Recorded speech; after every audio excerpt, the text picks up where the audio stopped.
Paz do Senhor, gente. Deus abençoe vocês. Sejam bem-vindos à nossa segunda aula de arqueologia. E nós vamos trabalhar nesta aula as contribuições da ciência da arqueologia nos assuntos bíblicos mais curiosos que nós temos nas Escrituras. Na nossa aula 1, nós trabalhamos conceitos de arqueologia, nós trabalhamos os tipos de arqueologia e nós trabalhamos a diferença entre arqueologia e paleontologia, ok? Dando início à nossa aula de hoje, eu quero trabalhar com vocês o assunto do dilúvio. Será que realmente existiu? Nós temos alguma comprovação de que esse fato existiu? E aí eu queria chamar a atenção de vocês para nós lermos aqui a Gênesis capítulo 7, o versículo 1, depois o versículo 4 e depois o versículo 7. Veja o que o texto sagrado diz. Depois disse o Senhor a Noé: entra na arca, tu e toda a tua casa, porque tenho visto que és justo diante de mim nesta geração. Porque passados ainda 7 dias, farei chover sobre a terra 40 dias e 40 noites, e exterminarei da face da terra todas as criaturas que fiz. Noé, então, entrou na arca com seus filhos, sua mulher e as mulheres de seus filhos, por causa das águas do dilúvio. E aqui está o texto bíblico sobre o dilúvio. E aí, será que ele realmente existiu? Nós temos alguma comprovação da arqueologia sobre esse assunto? O que a gente tem para comentar sobre este maravilhoso evento que foi narrado nas Escrituras? Primeiro, gente, o que eu quero mostrar para vocês e que a arqueologia reuniu e que mostra é que essa história do dilúvio é uma história de muitas tradições. O que isso significa? É que esse dilúvio, esse alagamento, ele é contado por vários povos diferentes. Não está só no texto bíblico. E isto é muito curioso. Quer dizer, não foi só um olhar bíblico que viu esse fato acontecer. Outras civilizações também viram, e isso é comprovado pela arqueologia, ok? Então nós temos uma história de muitas tradições. Veja o que eu tenho separado aqui para os irmãos. Quando nós ouvimos a palavra dilúvio, nós pensamos quase imediatamente na Bíblia e na história da Arca de Noé. Essa história maravilhosa do Antigo Testamento viajou com o cristianismo através do mundo e assim se tornou uma tradição mais conhecida do dilúvio, embora não seja de modo algum a única, ok? Nos povos de todas as raças existem diferentes tradições de uma inundação imensa e catastrófica. Ou seja, os gregos contavam a lenda do dilúvio de Deucalião. Já muito antes de Colombo, corriam entre os primitivos habitantes do continente americano numerosas histórias a respeito de uma grande inundação. Na Austrália, na Índia, na Polinésia, no Tibete, em Caxemira, na Lituânia, existem histórias de uma grande inundação que vem sendo transmitidas de geração a geração até nossos dias. Então perceba, será que então que este fato de uma inundação pré-histórica, será que esse fato realmente não passa de mito, de lenda, de produto da imaginação, já que tantos povos diferentes, em vários contextos sociais, em vários lugares diferentes do planeta Terra, contam uma tradição histórica de que houve uma inundação na Terra? É um assunto interessante da gente observar, né? É bem provável que todas elas estejam refletindo a mesma catástrofe universal. Mas esse formidável acontecimento deve ter ocorrido num tempo em que já havia seres pensantes que o presenciaram e lhe sobreviveram, podendo transmitir então a notícia às gerações futuras. Os geólogos julgavam poder solucionar o velho enigma com o auxílio de sua ciência, apontando como causa a alternância de épocas de calor e os períodos glaciais que assinalaram a evolução da Terra.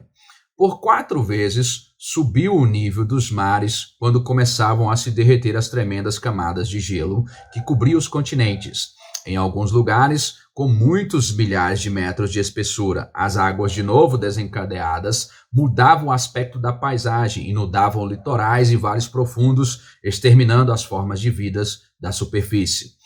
Em resumo, todas as tentativas de explicação terminavam em especulações e em hipóteses. Mas conjecturas são o que menos interessa para o historiador.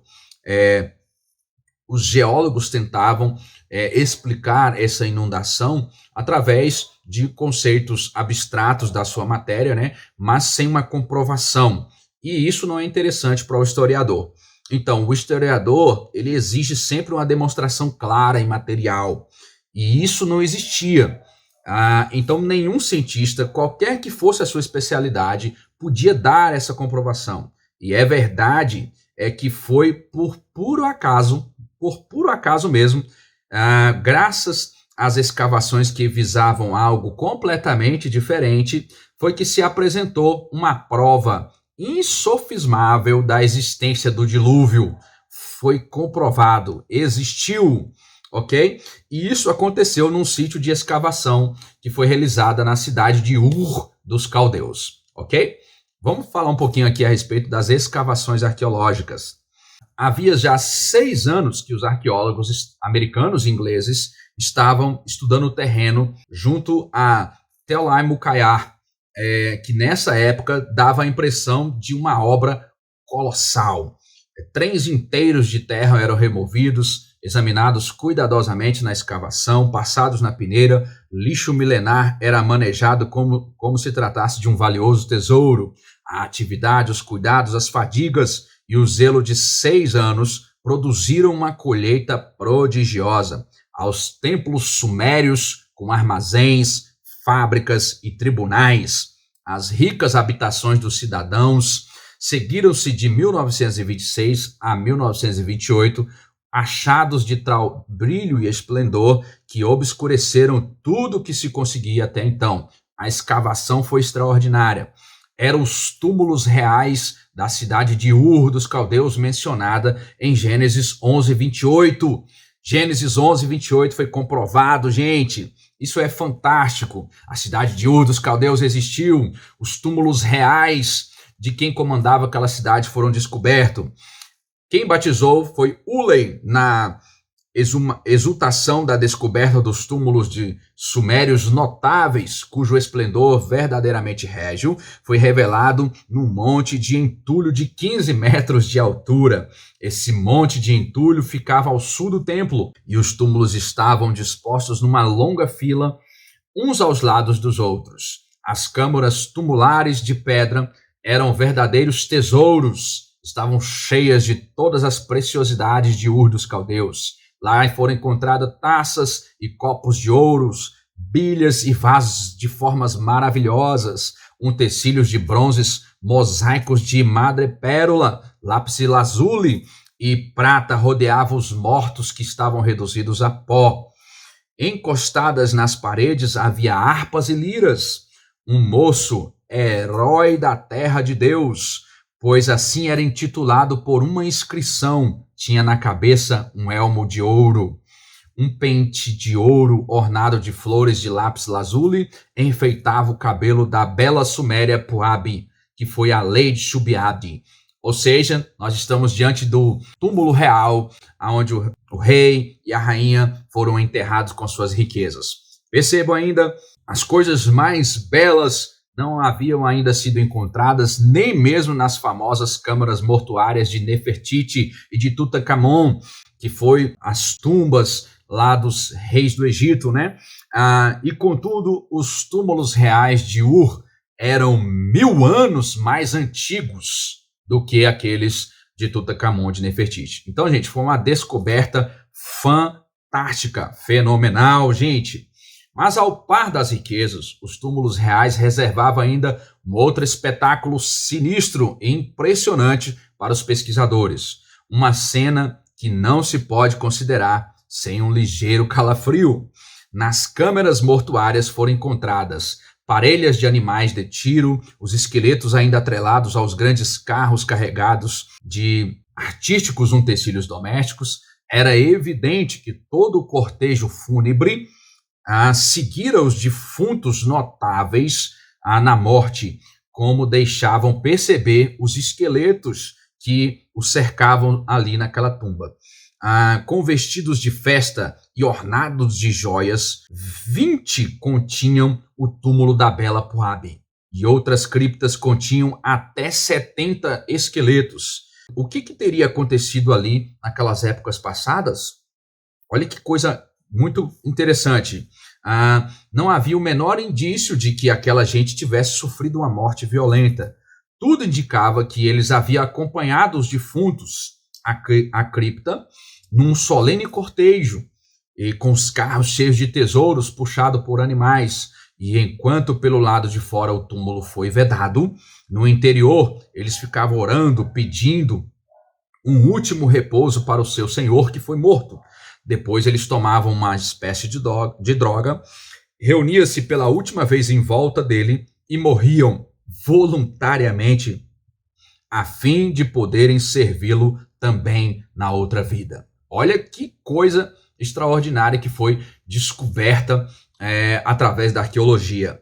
Primeiro, comprovando que a veracidade do livro de Gênesis e depois mostrando para a gente como que era o costume, por exemplo, na hora de enterrar alguém de muita importância para aquela comunidade. Durante 2 séculos, os habitantes de Ur haviam depositado seus homens notáveis naqueles túmulos.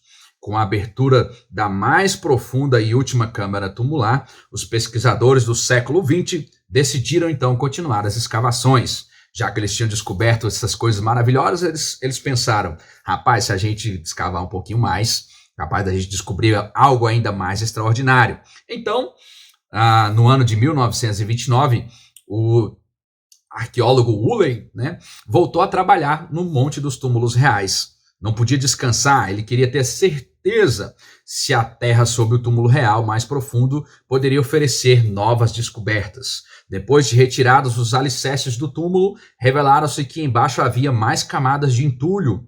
Com muito cuidado, então, ele mandou abrir poços e ficou ali para examinar as camadas que foram extraídas. Em seu relatório, ele descreveu: quase imediatamente se fizeram descobertas que confirmaram nossas suposições.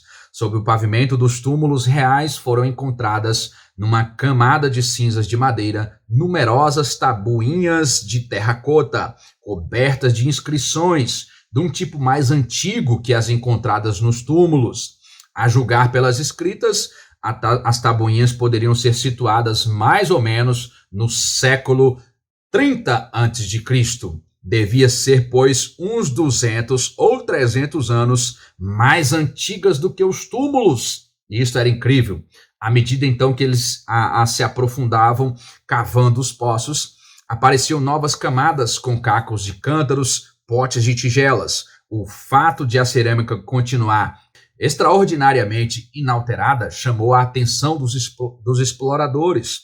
Pareciam ser exatamente iguais às peças encontradas nos túmulos reais, donde então que eles concluíram que, durante muitos séculos, as civilizações dos sumérios não sofreram modificações dignas de nota.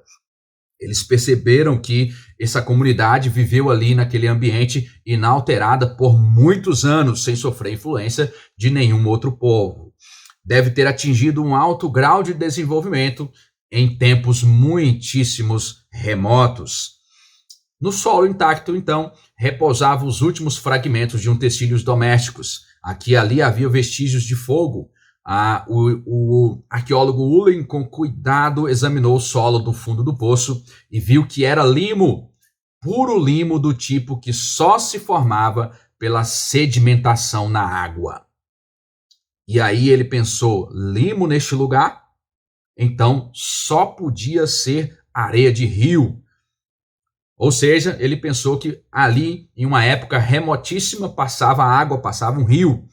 Então, uma acumulação de aluviões do rio Eufrates ou em outras eras que passavam naquele local. Aquela camada deveria ter se formado quando um grande rio estava avançando no seu delta mais para o interior do Golfo Pérsico. Até hoje continua esse avanço na foz do rio para o Golfo, onde a nova terra se estende cerca de 25 metros a cada ano a mar adentro. Quando Ur estava em seu apogeu, o rio Eufrates passava tão perto dela que a grande torre escalonada se espalhava nas suas águas, e do alto do seu santuário devia avistar-se então o Golfo Pérsico. As primeiras habitações deveriam ter sido construídas sobre o limo do antigo delta.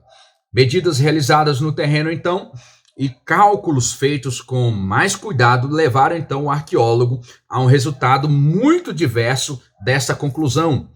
Ou seja, ele descreveu dizendo: eu vi que nós estávamos num nível muito alto, era difícil de aceitar que aquela ilha sobre a qual foram construídas as primeiras povoações se elevasse tanto acima da várzea. O fundo do poço, onde começava a camada do limo, ficava muitos metros acima do nível do rio. Não dava para poder dizer, portanto, que era um aluvião do rio Eufrates. Não dava para dizer isso.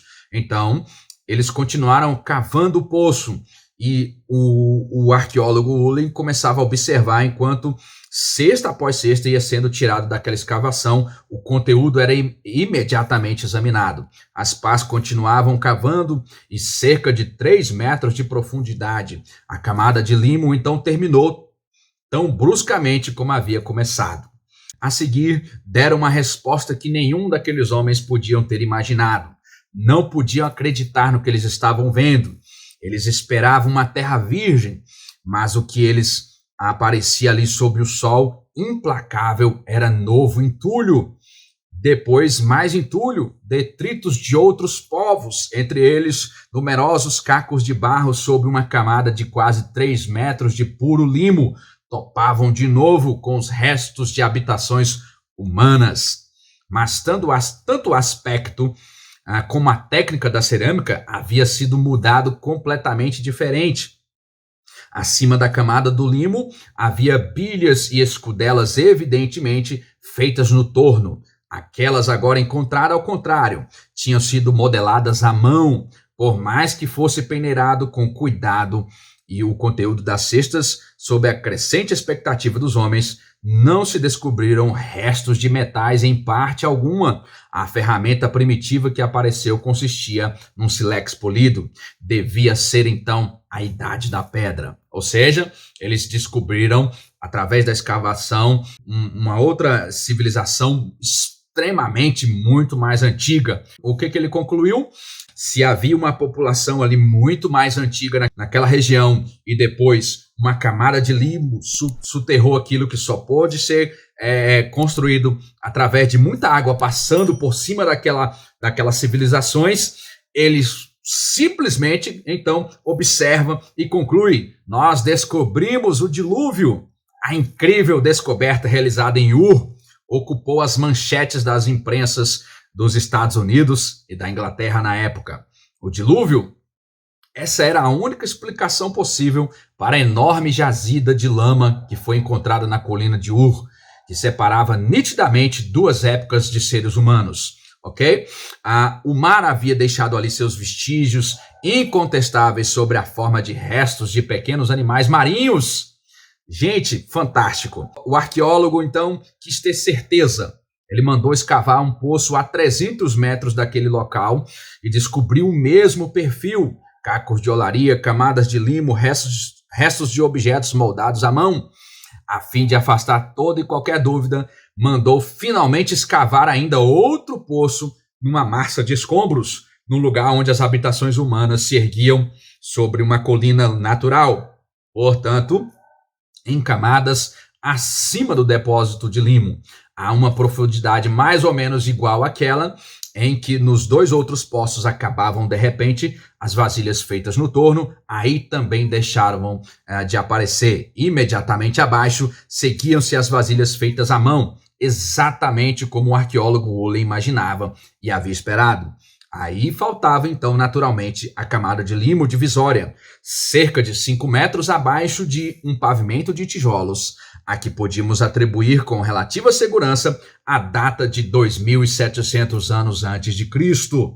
Encontramos as ruínas daquela cidade que existira antes do dilúvio. Gente, isso aqui é extraordinário, isso aqui é fruto dessa matéria maravilhosa chamada arqueologia. Gente, isso aqui é fantástico. Até onde então se estenderia essa camada de limo? Que regiões teriam sido abrangidas por esta catástrofe?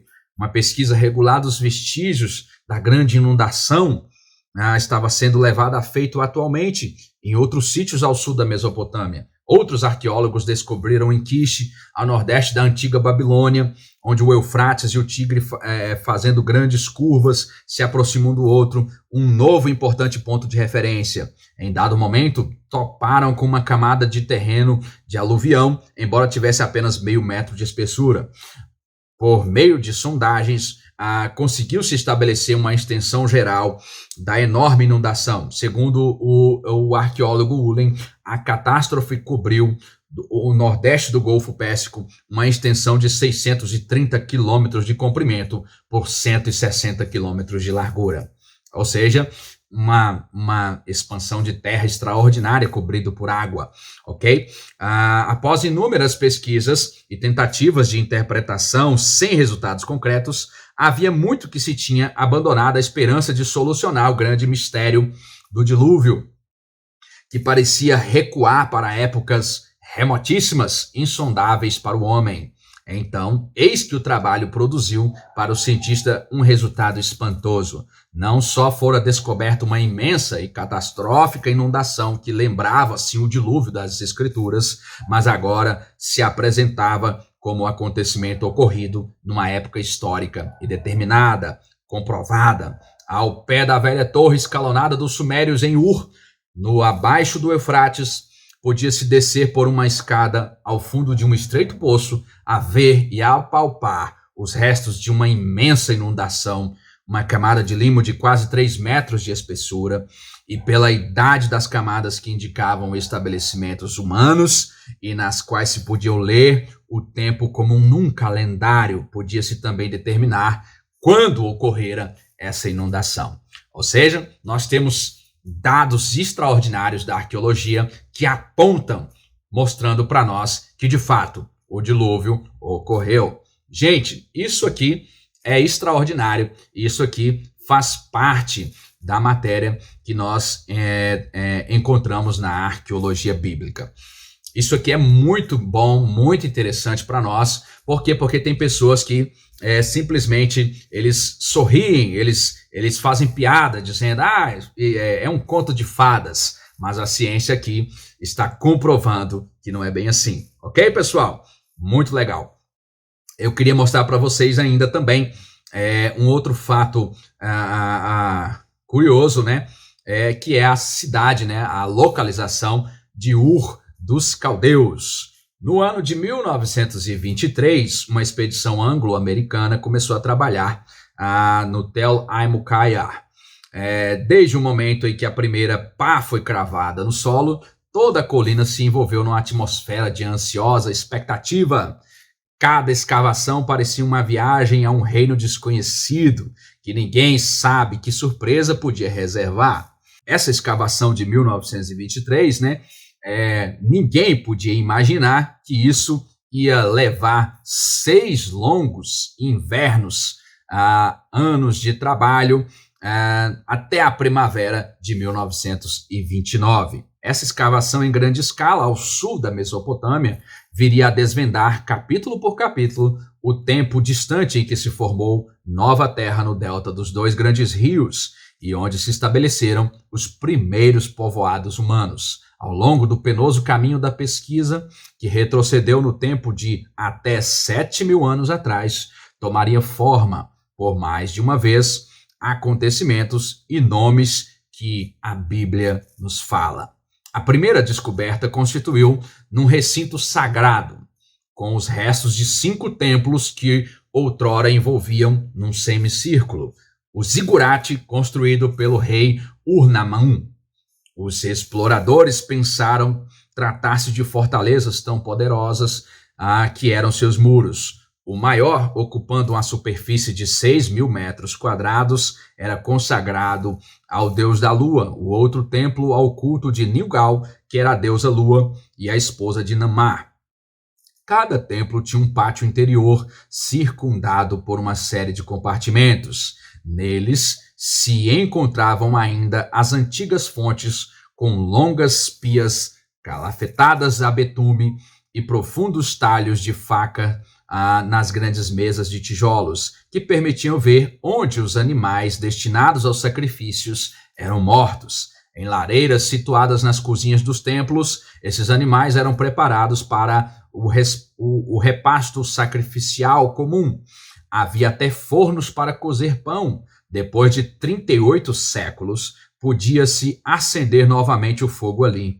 E as mais antigas cozinhas do mundo puderam ser utilizadas novamente. Atualmente, as igrejas, os tribunais, a administração das finanças, as fábricas, são instituições rigorosamente independentes entre si. Mas na cidade de Ur era diferente. O recinto sagrado, a circunscrição do templo, não era dedicada exclusivamente ao culto dos deuses. Além dos atos do culto, os sacerdotes desempenhavam outras funções. Fora as oferendas, eles recebiam dízimos e os impostos, e isso não se fazia sem o devido registro. Cada entrega era anotada em tabuinhas de barro. Certamente, os primeiros recibos de impostos de que se tem conhecimento. Gente, isso aqui é muito legal. Sacerdotes e escribas englobavam essa coleta de impostos em memorandos semanais, mensais e anuais. Gente, nós estamos falando de uma civilização de muitos anos atrás, já com essa devida organização. Isso aqui é fantástico. Ainda não se conhecia o dinheiro como nós. Os impostos eram pagos em espécie. Cada habitante de Ur pagava à sua maneira. O azeite, os cereais, as frutas, a lã e o gado iam para vastos depósitos. Os artigos de fácil deterioração eram guardados em estabelecimentos comerciais existentes no templo. Muitas mercadorias eram beneficiadas no próprio templo, como nas tecelagens dirigidas por sacerdotes. Uma oficina produzia 12 espécies de vestes. Nas tabuinhas ali encontradas estavam anotados os nomes das tecelãs empregadas e os meios de subsistência conferindo a cada um. Até o peso da lã confiado a cada operária e o número de peças produzidas eram registrados com minuciosa precisão. No edifício de um tribunal foram encontradas cuidadosamente empilhadas cópias de sentenças, tal como se faz hoje nos nossos dias. Gente, isso aqui é muito extraordinário. A descoberta da cidade de Ur dos Caldeus, havia já 3 invernos que a expedição anglo-americana trabalhava nos sítios da velha Ur. E esse singular museu da história primitiva da humanidade ainda não havia sido revelado. Fora do recinto dos templos, os exploradores experimentaram uma surpresa inaudita.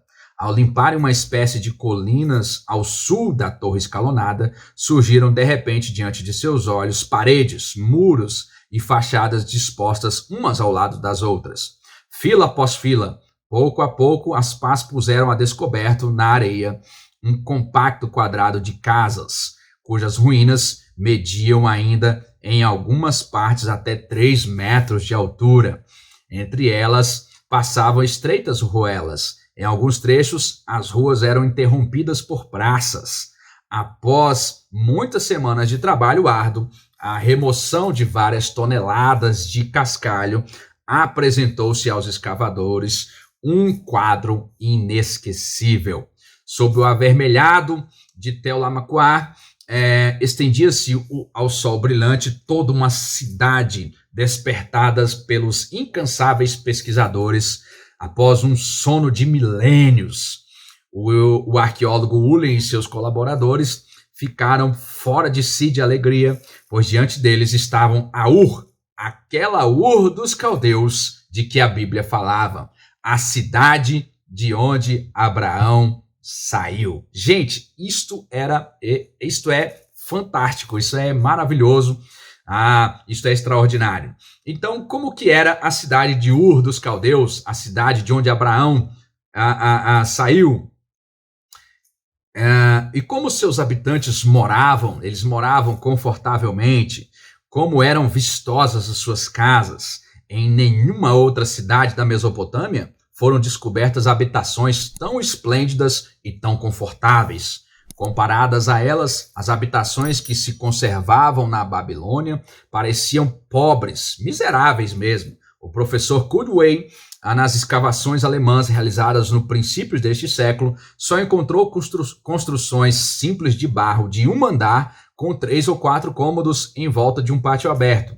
Assim, vivia também a população da tão admirada e louvada metrópole do grande imperador da Babilônia, Nabucodonosor. Mas os cidadãos de Ur, ao contrário, já há 1.500 anos antes disso, antes da Babilônia de Nabucodonosor, eles já viviam em construções maciças, em forma de vilas, na maioria de casas de 2 andares, com 13 a 14 cômodos. Gente, isso aqui é extraordinário. O andar inferior das casas era sólido, construído de tijolos cozidos num forno de barro, as paredes caiadas de branco. O visitante transpunha a porta e entrava num pequeno vestíbulo onde havia pias para lavar a poeira das mãos e dos pés. Daí passavam ao grande e claro pátio interior, cujo chão era lindamente pavimentado. Em volta deles se agrupavam a sala de visitas, a cozinha, as demais salas e quartos também para os criados e o santuário doméstico para uma escada de pedra sob a qual se escondia a privada. Subia-se uma antecâmara circular para onde abria os quartos dos membros da família e dos hóspedes. Sobre os muros e paredes demolidos, reapareceu à luz do dia tudo o que havia integrado a mobília e a vida naquelas casas aristocráticas.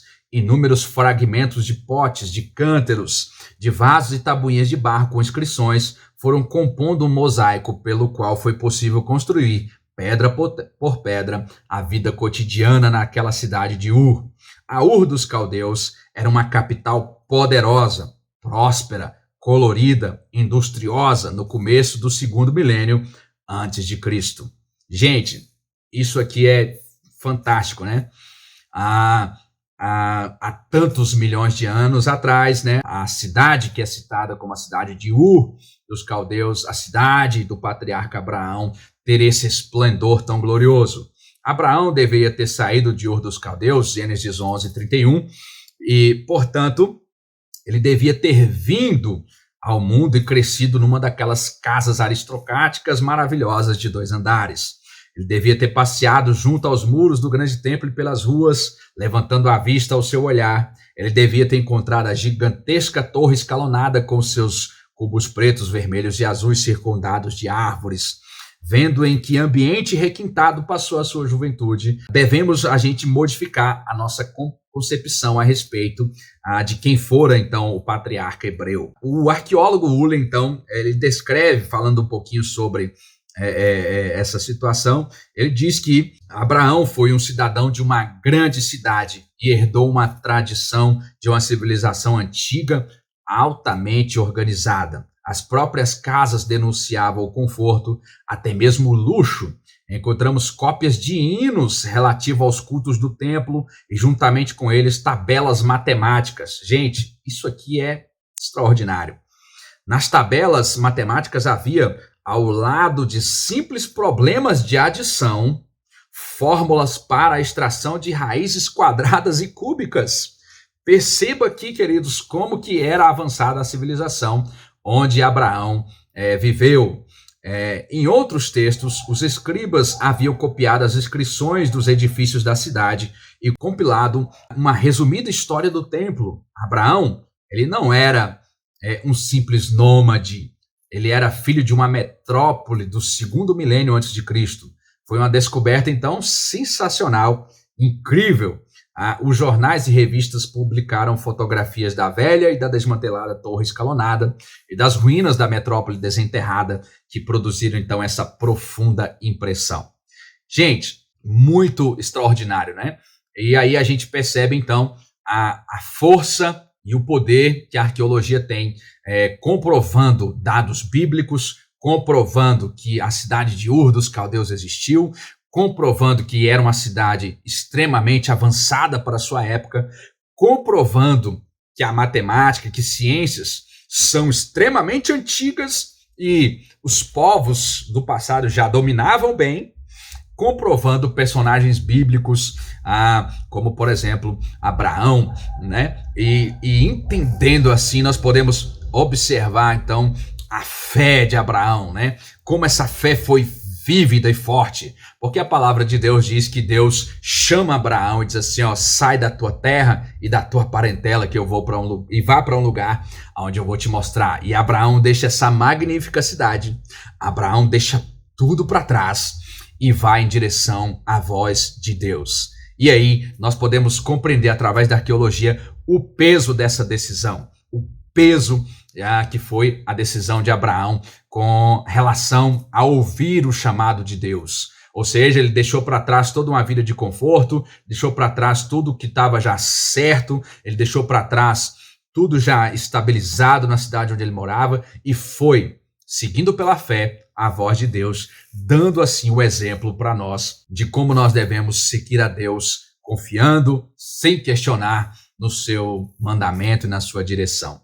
Ok, gente? Perceba, então, a força que nós temos da arqueologia. Eu trouxe esses dois fatos curiosos aqui da arqueologia para inspirar vocês a estudar, para inspirar vocês a comprar livros de arqueologia, para inspirar vocês a estudar mais as escrituras dos povos antigos, porque esse mundo é fantástico e maravilhoso, e esse mundo traz para a nossa fé uma confirmação muito estática, muito certeira de fatos que a Bíblia apresenta, que muitas das vezes as pessoas dizem que não existiu, mas a ciência está aí dizendo que foi real, que aconteceu e não pode ser negado.